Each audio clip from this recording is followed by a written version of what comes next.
Good evening, everybody, and welcome to this very special occasion. Today, I have the privilege of hosting Niren. I would like to say three things about Niren: that he is a leader who combines the qualities of the head with the heart, and then does not just dream about doing something, actually goes ahead and does it.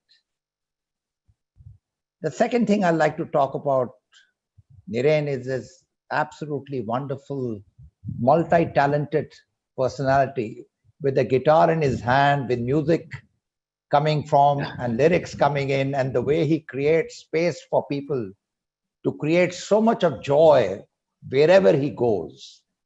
So that's he's a joy giver. And the third part I want to honor in Niren is his always the desire to become a better version of himself. If he plays tennis, he wants to be the best in tennis. If he wants to just be a coach, he wants to be the best coach.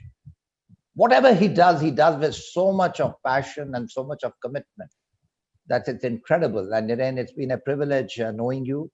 And thank you for coming to our digital channel today. Thank you, Anil. It's always a pleasure to see you. You're one of my favorite people in the world. So I really appreciate the opportunity. Thank you, Niren. So Niren, to set this conversation into the path of learning together, my favorite question, when were you, Niren, out of all the wonderful things that you have done, when were you at your happiest, best? Describe the moment and tell us what actually happened. I think it's happiness is sort of one of the shades of life. And I think I experience it on a daily basis as I experience all the other emotions as, all of us do. But I think I'm happiest, I guess, when I'm feeling very centered, when I'm in a place of self-acceptance and self-love, when I'm feeling very connected and close to my family, So that's actually at the core of what gives me strength. And then I think when I'm learning, when I'm forming relationships with people, or I'm sort of making a difference in some way, I think that those are the moments when I feel the happiest. But as you asked me, and I reflect back in my head, it's funny, but all the moments that come to my mind are moments to do with my family or emotional moments, So I think meeting my wife when she was 14 years old in DPS, the first time that I saw her, that is still a very happy moment, because when I saw her, I knew that I'm going to marry her. She says that she didn't feel the same way, but it worked out in the end. I think when my children were born, Tanya, Aisha, and then Ishan, very happy moments.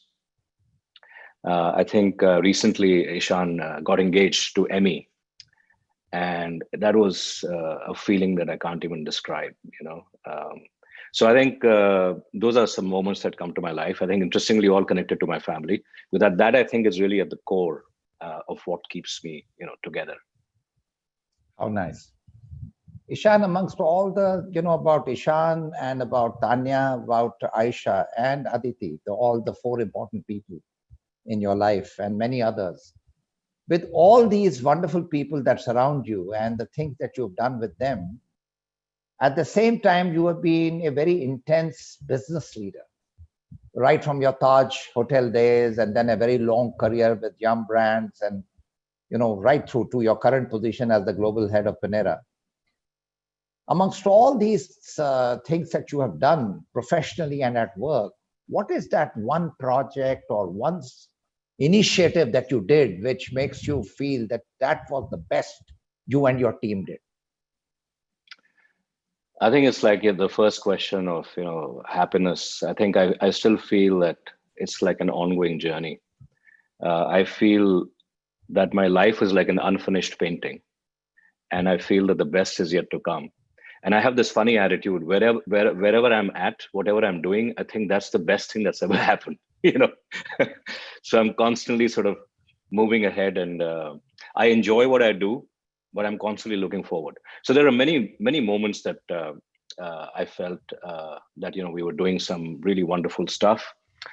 So in India, when I was with Yum Brands, I think the work that we did with the inclusion, with the hearing and speech impaired employees, was a standout. When we opened the first all-woman KFC in India, that was unheard of. That was like a real high point. I really enjoyed that.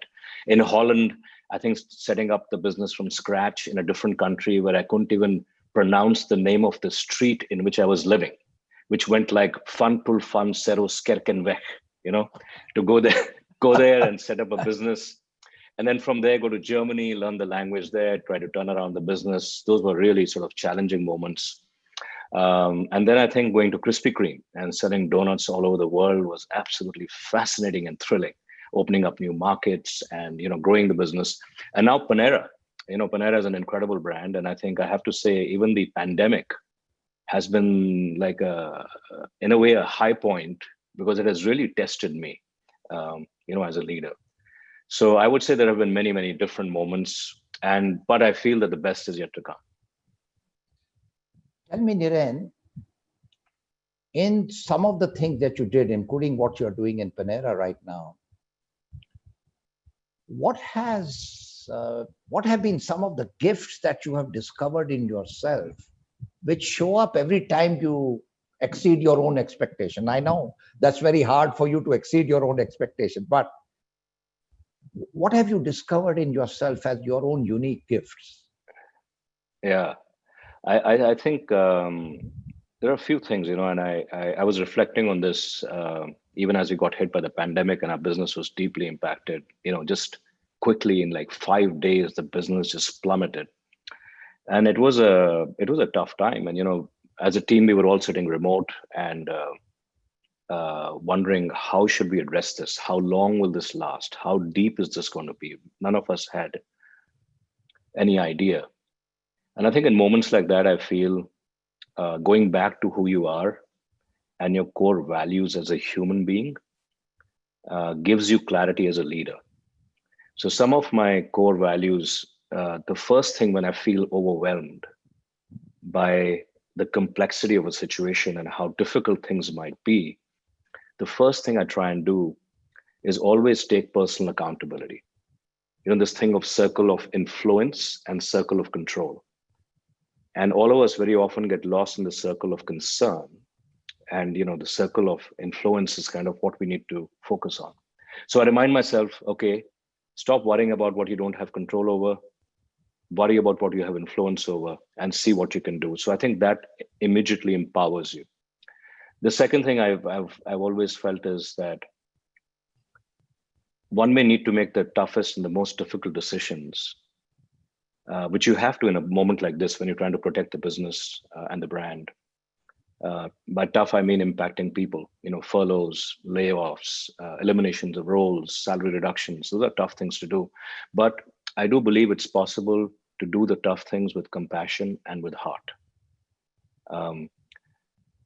With respect. You can do tough things, but you can still treat people as people. And I think if you do that, it gives you the emotional strength and courage to keep going. So I think that's the second thing that I value. The third thing is what I learned from Aisha is about fighting the good fight, resilience. You get hit, you get up and you fight again. And you're tenacious and you just keep going, just keep going, just keep going. And fighting the good fight and having that strength of saying, okay, I can't help what's happening to me, but I can certainly help how I react to what's happening to me by getting up and doing my very best. And then finally, I think this one I really love, and I've always sort of applied it, is when things are tough, the normal human reaction is to look for the nearest bunker to dive into and wait for the storm to blow over, And I've always believed that you should step back and think of building windmills, Instead of looking for bunkers, say, can I build a windmill? Like they say, never waste a crisis. Crisis is an opportunity. How might I actually elevate who I am as a human being, as a leader, as a business, as a brand, and demonstrate to myself and to everybody else that we can actually knock it out of the park by building windmills of opportunities. So those are some of the things that I keep going back to whenever I'm in a tough situation, and that gives me a lot of clarity in terms of how to cope. Niren, I have had the privilege of observing you pretty closely, and this thing that begins to happen inside your own mind, which is that you are not just sourcing your logical or analytical mind. I think there is some imagination happening, even when there is anxiety and fear. You are sourcing some kind of inspiration, and the creative self is also expressing at the same time. So you are one of the leaders I know who sources the whole mind. Is that a very conscious process, and have you learned it over time, or does it just come naturally to you? I think it's, like they say, we are nothing but a culmination of our experiences, and how we learn from what we have gone through. And I think, as you know, Anil, I think you know me personally very well. I've had my share set of challenges personally, having lost two of my daughters, and therefore developing a really deep appreciation for and gratitude for what one has. So that's one. I think secondly, I think having had to deal with such tough situations, I've kind of developed this mindset of play on the offense. Like, you can't help what's happening. There's nothing you can do about it. But what you can control is certainly how you deal with it. And that's what Aisha taught me. And I think it's perhaps many of those components, even the compassion, the humanity, is because of the personal losses that I've had to endure. So I think it's been perhaps my life journey and the experiences I've been through that has shaped me in the way in which I am and how I approach, shaped my values. Those values are driving my thoughts, and then those thoughts are driving my behavior. So I think it's probably a culmination of my experiences.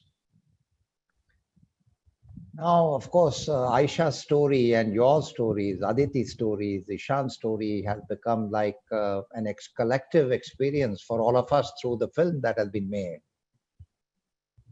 But let me ask you a question there that, when there was that pain being felt by your daughter, so a part of you is feeling the pain with her, right?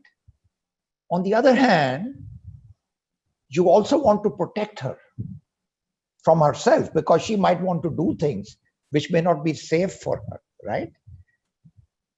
And yet again, there is this part of you which says, whatever number of days she has, let's make them the best days ever for her. And, those kinds of feelings. Could you describe to us as to how did you retain your sanity, your value, your courage in you collectively, and how you actually managed to do that at that time? I think I have to give all of that credit to my wife. Aditi was Aisha's biggest friend and caregiver. I was not as strong as my wife was. I had many, many moments of doubt, of blame, of worry, all the human emotions that any parent or father would go through. I wanted to get her the chance of another transplant, a lung transplant. My wife was dead against it. I think it was my wife, Aditi, who would basically had this fierce determination that I'm going to give her a wonderful life. And we're going to have very limited moments with her, but I'm going to make them magical. And I think she was perhaps the biggest influence, even in the way in which Aisha started processing and thinking and dealing with her own situation. And I learned a lot from Aditi's courage. I don't think I was quite at the same level, I have to say. Tell me, we all believe that children come through us, but they don't belong to us, right? Khalil Gibran. And so who are we to decide what is good for them in that sense, because we literally don't own them. And many times we learn from our young children more than what we sometimes learn even from True. elders. So, what are the lessons you learned Yeah. which help you to become a better leader from Aisha? I think that's such a great question. And I really think I learn from my children all the time, from Ishan, this lesson of following your dreams that inspires me. I think from Aisha, there were so many lessons, but I think the three that are most important for me, one is about courage. Um, Focus on what you can do, not on what's happening to you. And she writes in one of her epiphanies in her book, um, pick the highest mountain to climb on and the dullest of the days to shine on. Meaning, when things are really tough, pick the highest mountain that you can, you know, and then climb it. And if that mountain is not scalable and it becomes even darker, pick another mountain, but pick a mountain and keep climbing. And I think that has deeply influenced me. I think the second thing Aisha had was a beautiful expression of just gratitude. Even in the end, she was as physically she deteriorated and she couldn't walk, then she couldn't breathe, and but every time she would say, "Well, I can't walk, but I can still speak, and I can't breathe, but I'm still here, and I'm grateful that I'm around the people that I love, and I can hear my mother's crazy laughter. I can still stroke my beautiful pets who are all around me." She was so grateful about whatever she had. And I think from that, all of us, I think, who are listening to this should just take a moment, take a breath. And I think just acknowledge how lucky all of us are, how blessed we are that we're alive. We are basically doing all right when so many other people are suffering. And we have so many people that we love and who love us back. So I think gratitude was the second thing. And the third one, I think, is uh, Aisha knew that the true joy lies in giving. And she wrote in her book, if you can't change your own life, there is always someone else's. And I think that's such a profound thing to say, but I think so true.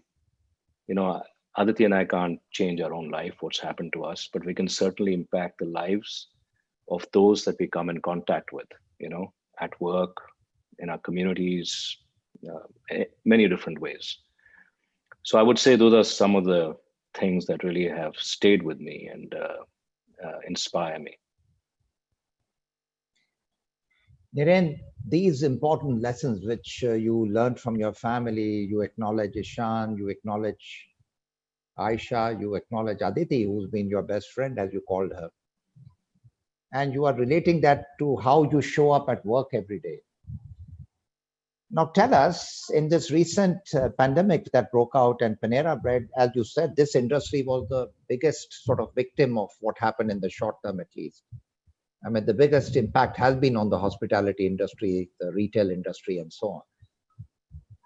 So, how have you gone about channeling the energy of this force? Because I know that you just care deeply for everyone who works with you. So, could you tell us a little bit about how you've gone about responding to this challenge and what are some of the things that you've done? Sure. I think the pandemic has been probably easily the most complex challenge that I have faced in my life from a business standpoint. And what is I think so I found it fascinating at some level, because I think there is no playbook, there is no how to do it manual. This doesn't exist.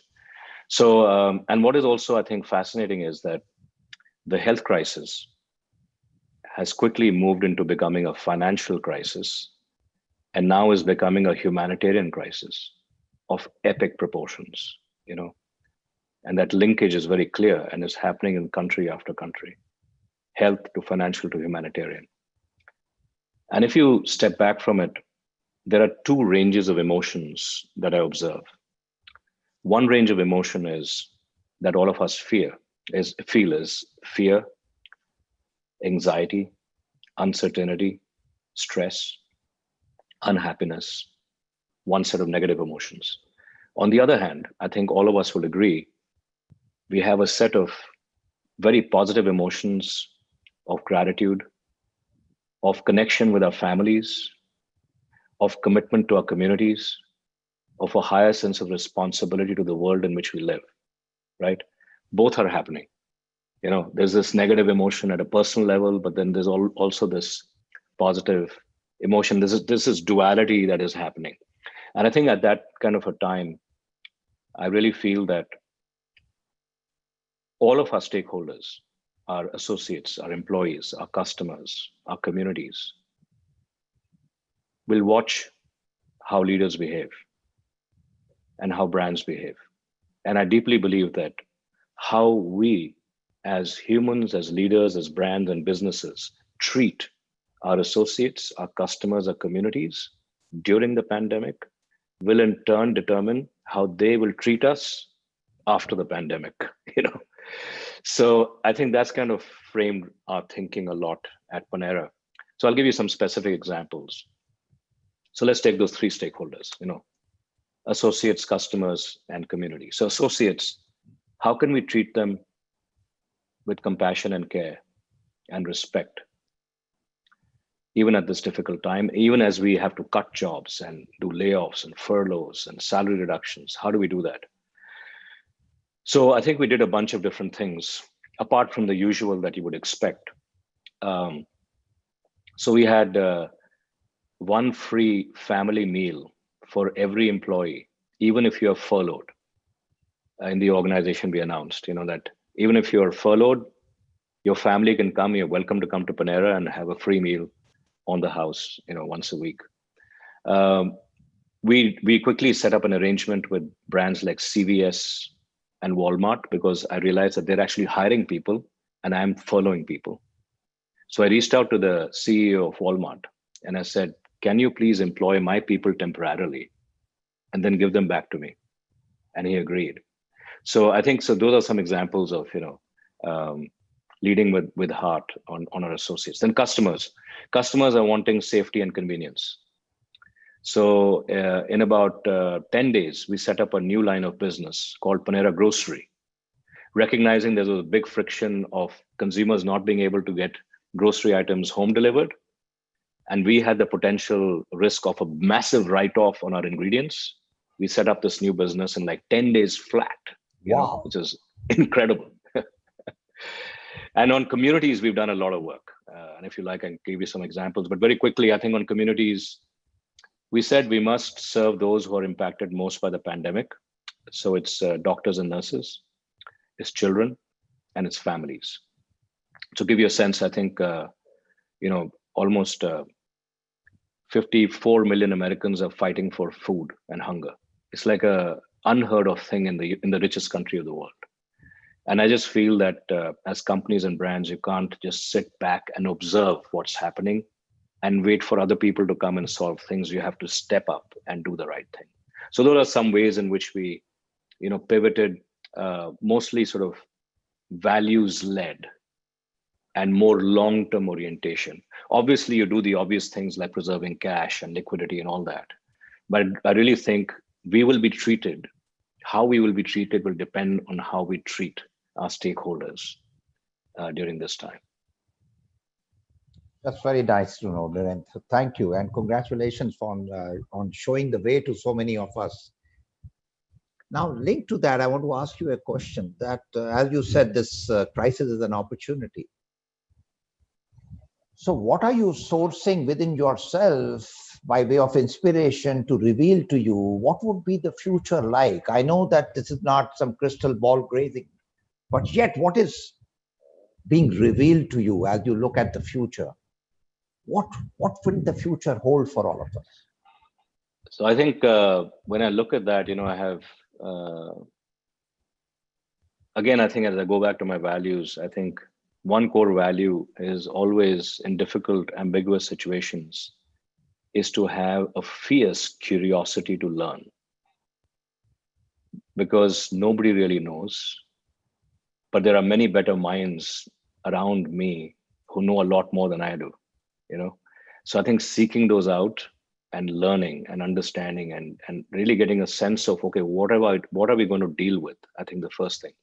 Second is that even though it feels very counterintuitive, at moments like this, one has to have the audacity to dream. You have to like sit back and dream of future possibilities and a future that inspires hope and optimism for your organization, for your customers, for community. So you have to have the audacity to dream.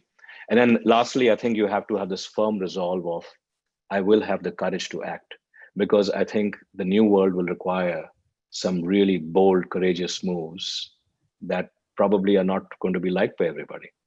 So that's kind of the mindset. So I think on the curiosity to learn piece, I think if I join the dots and I just summarize for everybody what I'm seeing, basis tons of research that one has come across. One, I think we are heading towards an unprecedented recession. I think there's going to be massive amount of unemployment and hardships, financial hardships for many people across the world. That's the first thing. Second, I think customers are going to shift fundamentally in the way in which how their needs are expressed. And there are four important areas where I think the customers are pivoting. One is, I think safety is becoming paramount and most important. I'm of course talking from a US centric sense, but many of these things would be applicable, I think, even in India.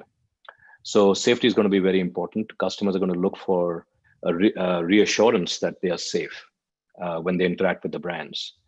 Second, I think off-premise convenience driven by e-commerce and digital platforms is going to be disproportionately important.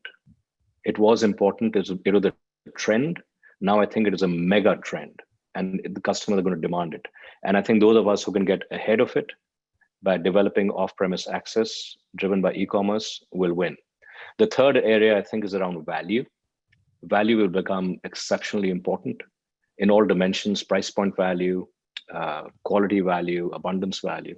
And finally, I think a greater concern, a more elevated concern on wellness and sustainability, which is customers are going to care more about, because of this health crisis, what do I put in my body? What am I eating? How am I living my life? Are these brands, do they care about the world and the environment and the planet or not? And I think those aspects are going to become even more important in the new world. And finally, I think given the recent events on racial injustice, inequality, which I feel personally very passionately about, I think inclusion and embracing diversity is not going to be a nice to have.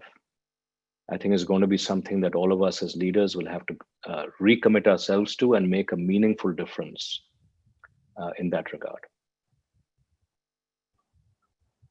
Niren, before I start, there are lots of questions, lots of people raising their hands. So one last question from my side before we invite the audience to start participating. And that last question is, if hypothetically,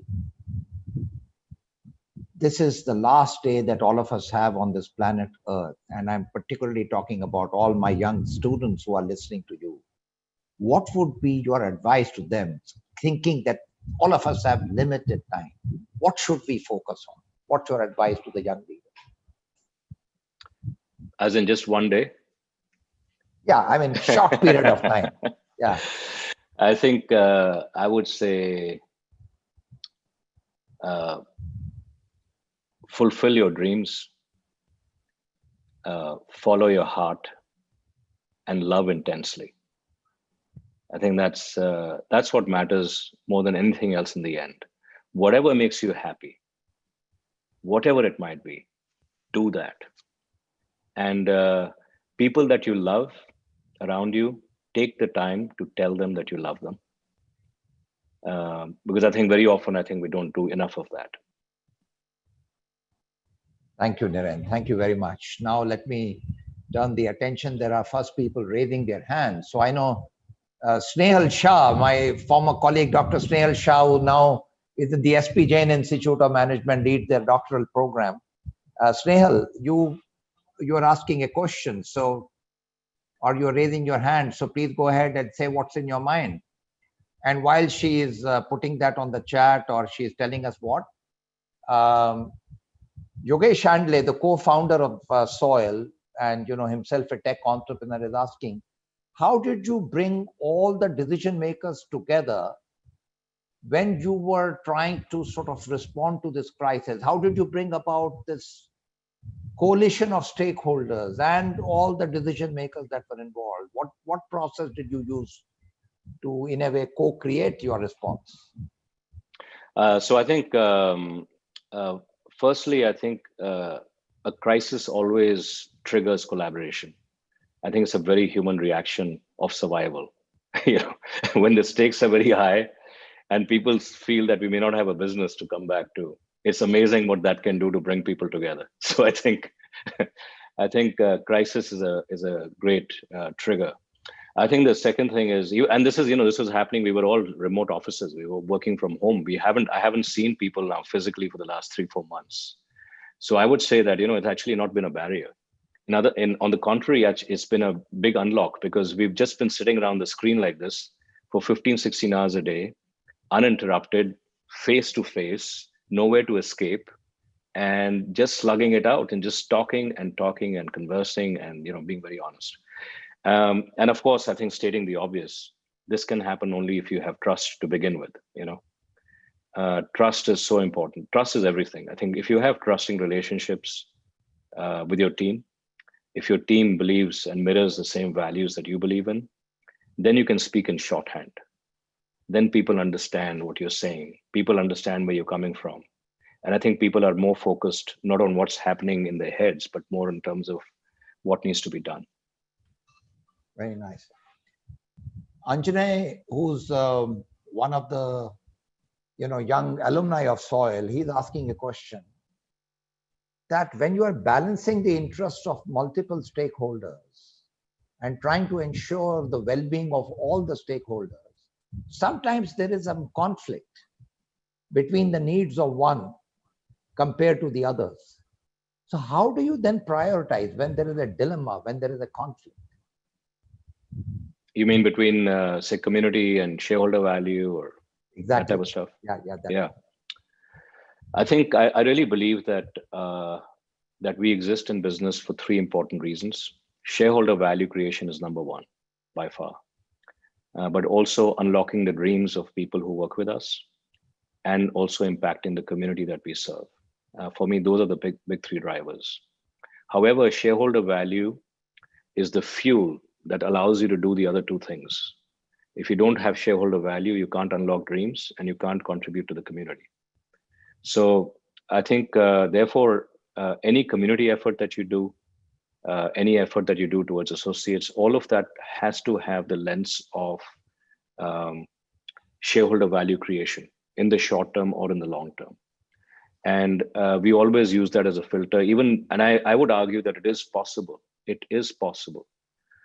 to do good work, community work, in a financially sustainable way. It is possible. It does not have to be charity. One has to be more inventive, but it is definitely possible. I would argue, in fact, if it is not financially sustainable, then it will not perpetuate. It will not get done. It will not stay as a core part of the agenda.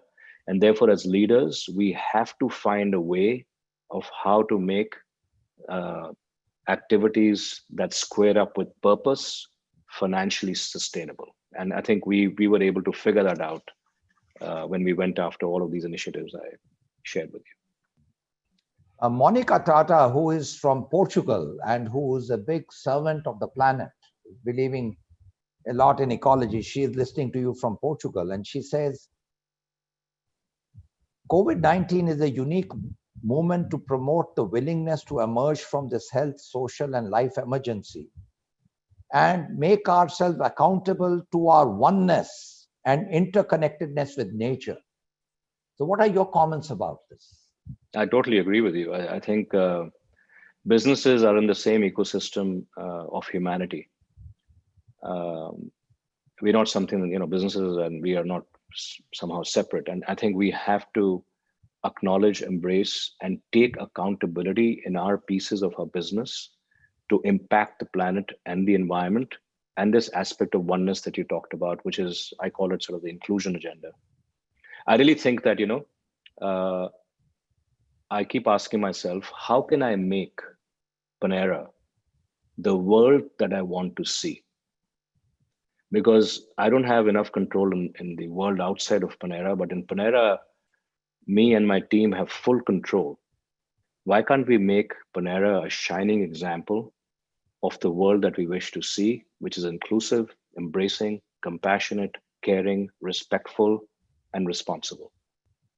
So I think if all of us who are listening, rather than expecting somebody else to come and solve it, if we just take a resolve right now that in our respective worlds, we will go out after this talk and ask ourselves, what can I do?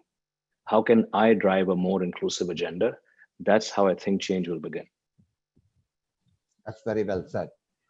Now, Amit is asking a question that I'm fascinated to hear your response to the pandemic. But my question is, what is driving you personally?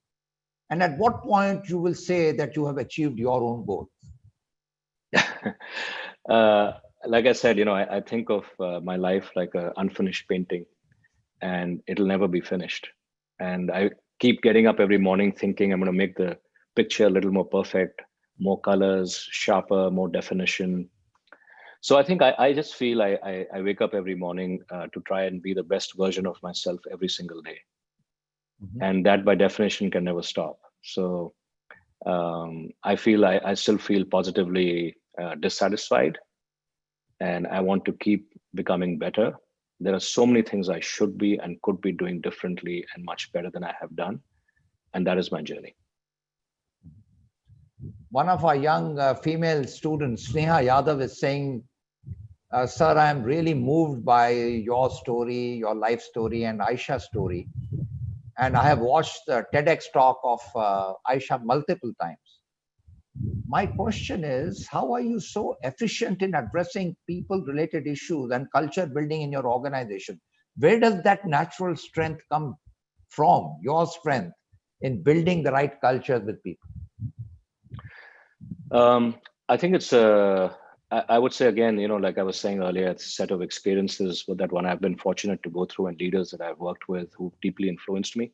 So my first job was the Tatas, right?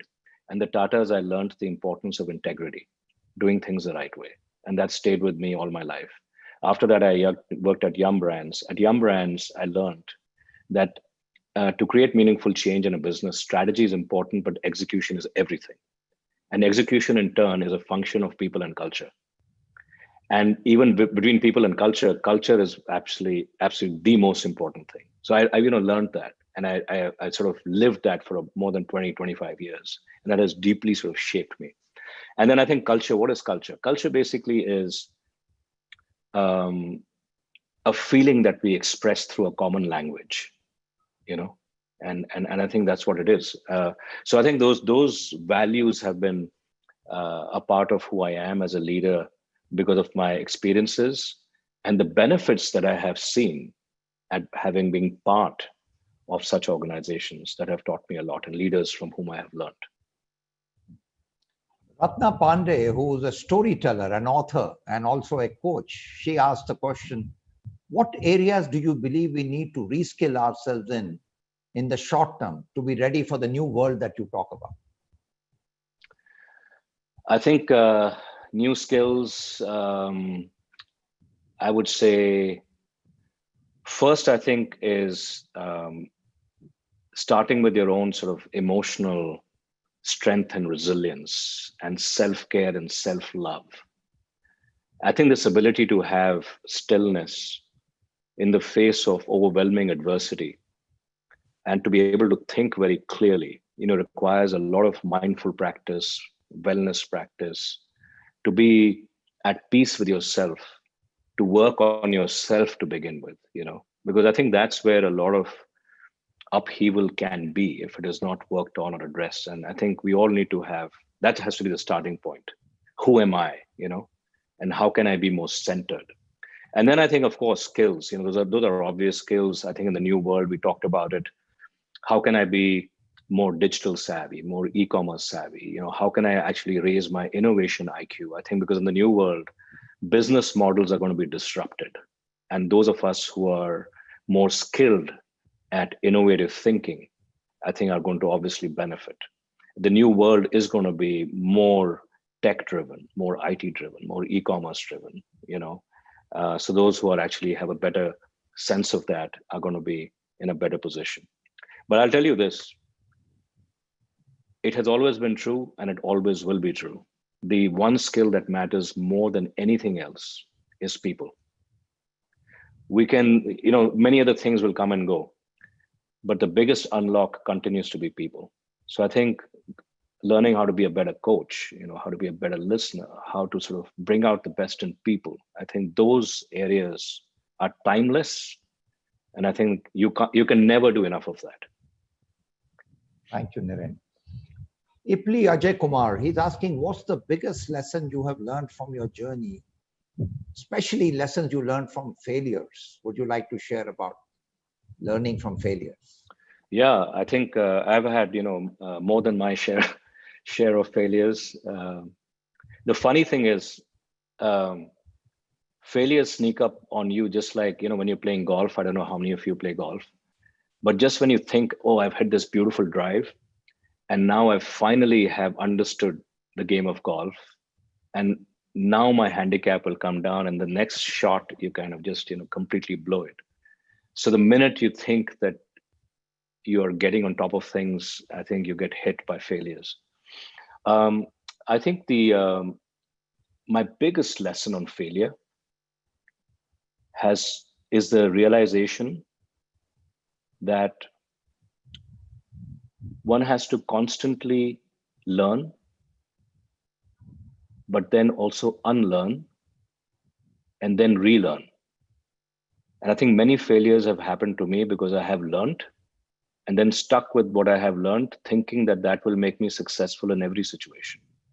But I think the funny thing is that you have to learn, then have the humility to know when it is time to unlearn what you learned, and then also have the curiosity to relearn what now you need to learn so that you can be successful again. So I would say that's probably my biggest lesson, that you have to learn, but remember to unlearn.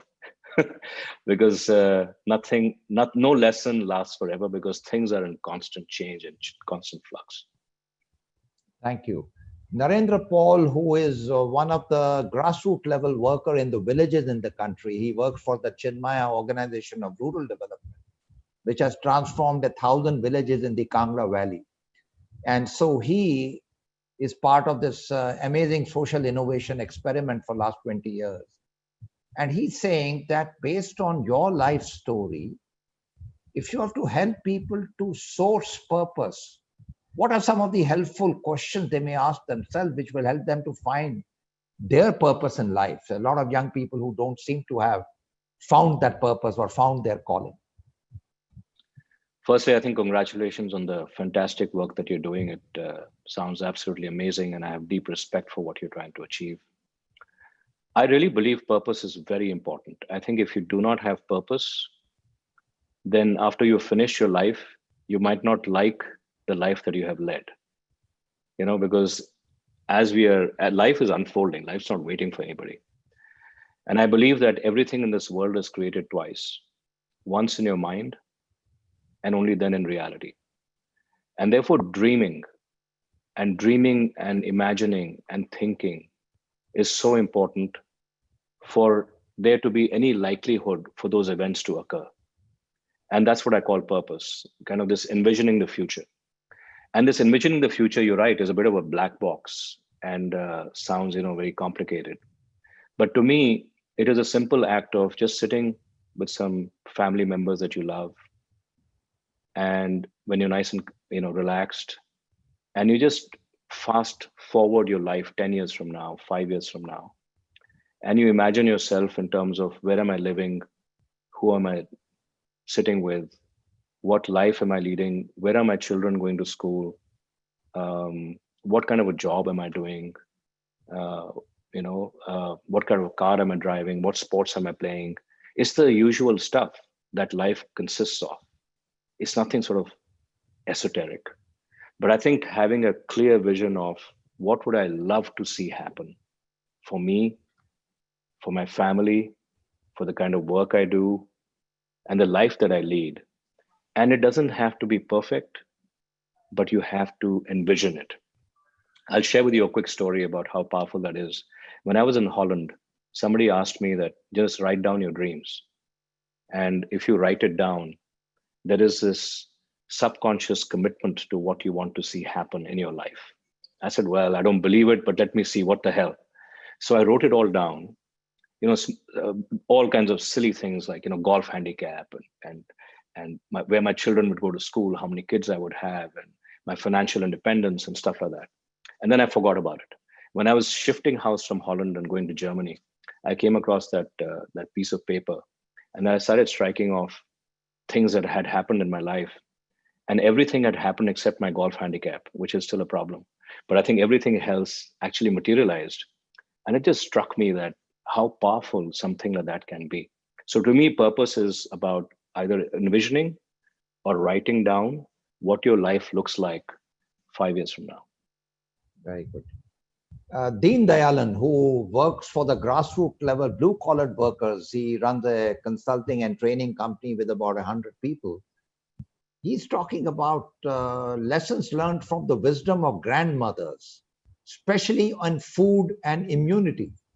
And how can we source that wisdom from our grandmother's wisdom and take it into food habits and maybe food menus worldwide?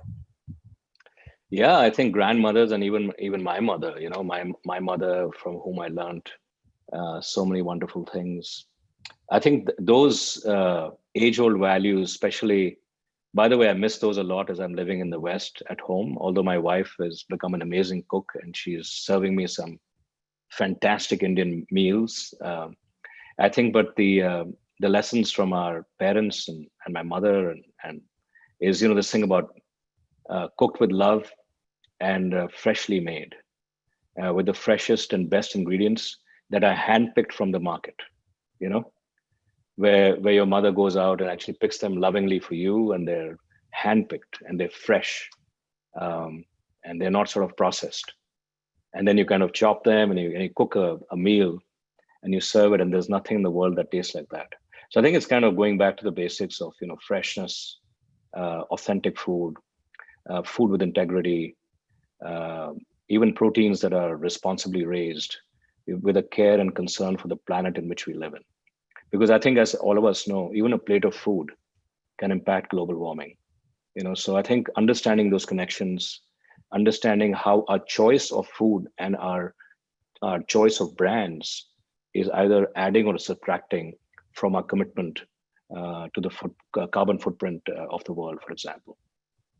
Now tell me, this is a question that is connected to what, for example, GP Rao is asking, which is, did you come across any pleasant opportunities while dealing with the pandemic challenge? And I want to connect this to invitation from President Donald Trump to you to come to the White House and to be part of a group to think about how to respond. And you've been to the White House several times, and tell us as to how that felt of you being part of trying to find a solution to serve the country as the CEO of an iconic brand like Panera. Well, I felt very humbled and honored, to be there to represent my company, our associates, our franchise partners, and I went on their behalf, representing who we are as a brand, what we want to do, what our purpose is. And I think our purpose is very simple, at Panera, is make sure that good food is accessible to everybody. It's a very simple purpose. Good food, which is food that is good, but also good for you, should be accessible to everyone, those who can afford us, but also those who can't afford us. So that's the purpose. Now, with that, this question on opportunities, I'll give you two, one on the customer side and one on the community side. I think on the customer side, we in 5 days' time, recognizing the customers didn't want to come inside our cafes, set up curbside pickup with geofencing technology in 5 days in 1,000 cafes. Wow. So this was like, what it means is you can come in your car, and when you connect with the geofence around the cafe, we get an alert inside. The associate gets an alert on their phone that you're already there, and they take your food out and give it to you, And not only that, the team came up with free Wi-Fi outside the cafe, because the whole world has now moved outside the cafe, not inside the cafe. We were the only chain that went very quickly and announced, okay, customers, we hear you. You don't want to come inside. We'll give you free Wi-Fi outside the cafe. So examples of opportunity. I think on the White House invitation was the first time around was because we partnered with the USDA to feed children.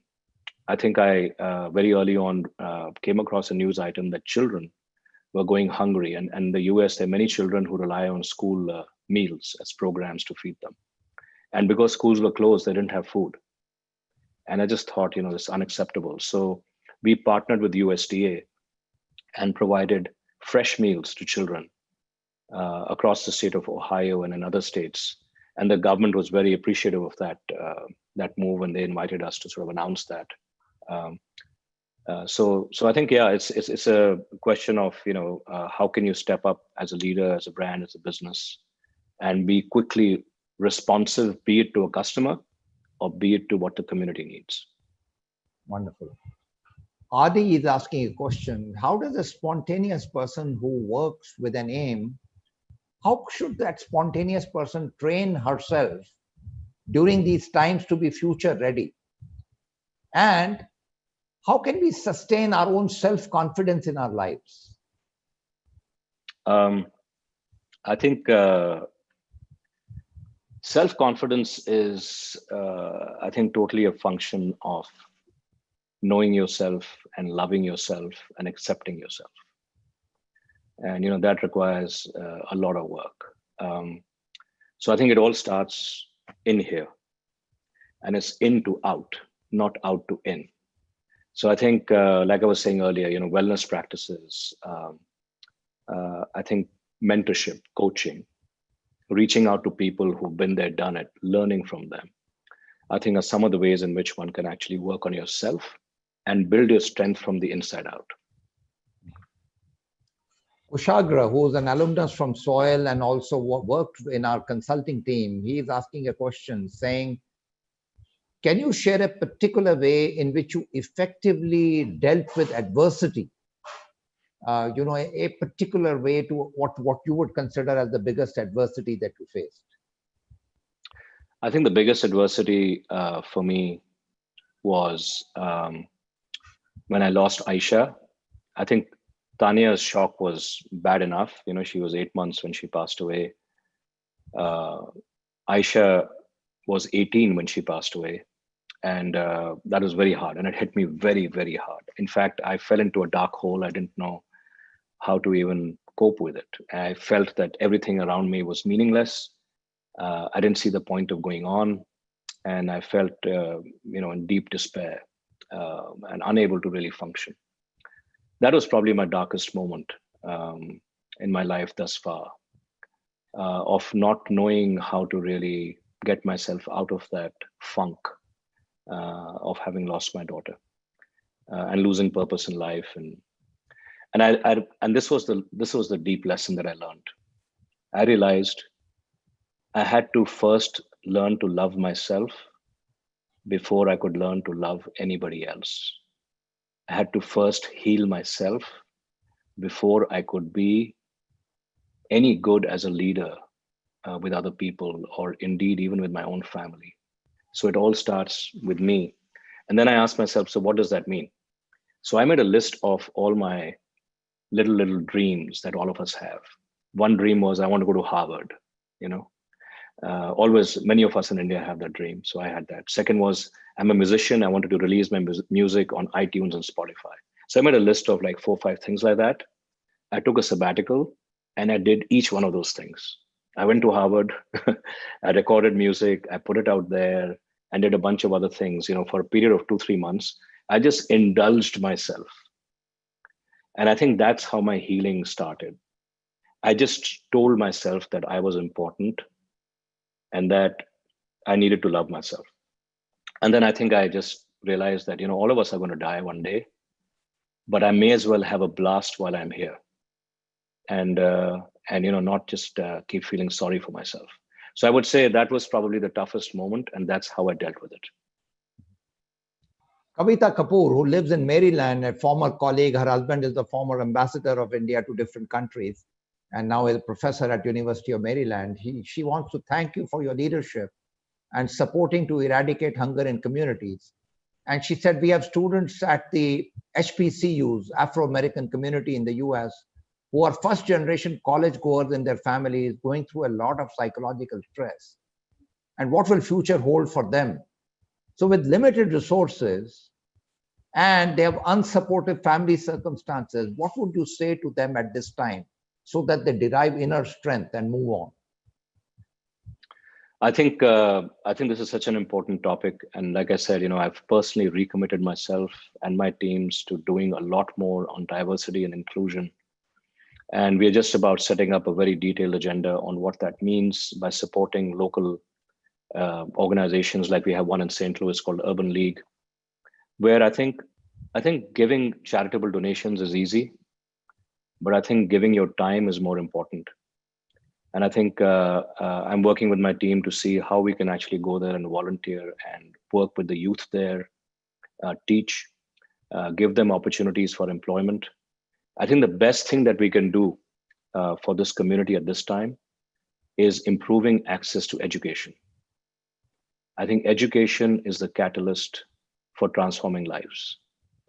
I think the more that we can do collectively to unlock that, the faster I think the inclusion process will begin.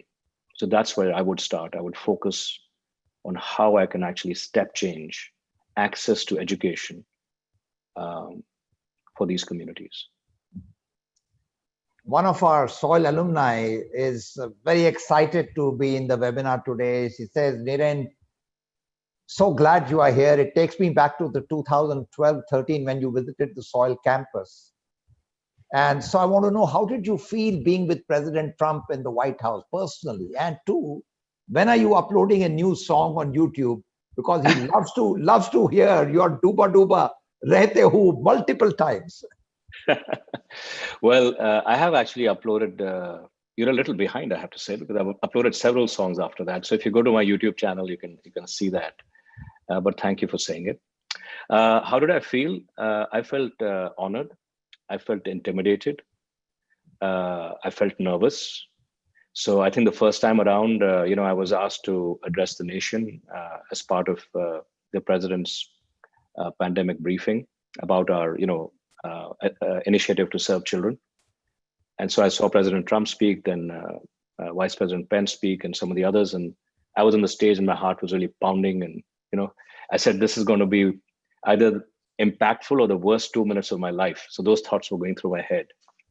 But once I stepped up, those are very natural things, and that's what keeps you on track. I was very grateful for the opportunity. I think even more grateful to do the good work that we're doing with some of the government agencies. That's what's most important. And I think subsequently we've had the opportunity to represent our franchisees and what's important to them, as they've been deeply impacted by the pandemic. Some of them run the risk of going bankrupt, etc., to ask for support from the government, which I think is again great to have that opportunity. So I think it was a mixture of different types of emotions. I was also inspired, by the way. I'd never been to the White House. Walking those hallway of such great leaders, who've been there, in the past, etc., and seeing their pictures and where they sat and what happened was really inspiring.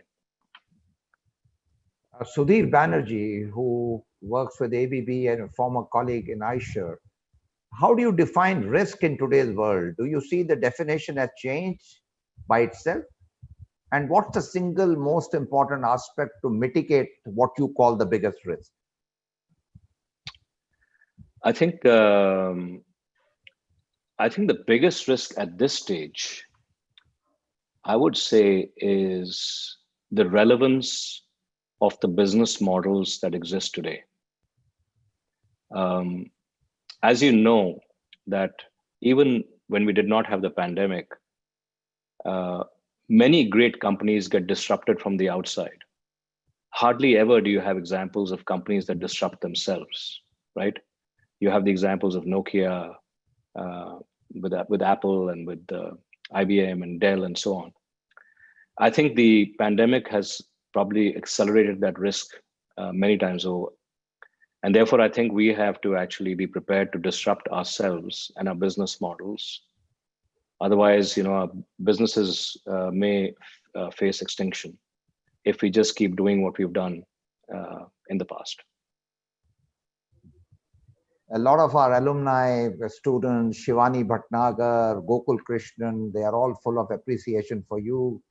And Sumit Saxena is saying, as a small scale companies doing business for the hospitality industry, what's your guidance? Because no one is able to say what will happen to the hospitality industry.